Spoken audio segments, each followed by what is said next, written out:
কাপখাৰী গাঁৱৰ এজন মানুহ কেৰেলা গৈছিল, কেৰেলাৰ পৰা পইচা দিছিল তাৰ ধাৰ, তাত টকা অনন্ত বোলে হৈছিল কিবা নন্দাৰ কাৰণে, পিছতে তাত বোলে মাৰিলে। আমি এইটো শুনা পাইছোঁ, আমি দেখা নাই।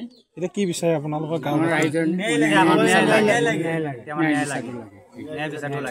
আপোনাৰ স্বামীজনৰ কি হৈছিলে?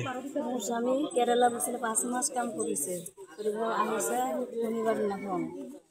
সোমবাৰ দিনাখন সিহঁতে মাটি লৈ গৈছে, 2000 টকা পায়, মাটি লৈ গৈ পেলাই মাৰি দিছে। পইচাটো কি কেৰেলা থাকোঁতে দিছিলে নেকি? তাৰপিছত কি পইচা আনিবলৈ মাতিছিলে? পইচা আনিবৰ কাৰণে মাতিছিলে, গৈছে সিহঁতে মাৰি দিছিল। কোনে মাৰিছে? যাহঁতক পইচা পায় সিহঁত। ঘৰ ক'ত? আপুনি তেখেতৰ পত্নী ন? আপুনি তেখেতৰ পত্নী?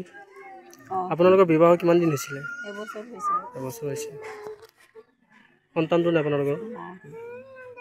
যিকোনো খবৰৰ বাবে যোগাযোগ কৰক 7099017330 লগতে 7099017110 নম্বৰত।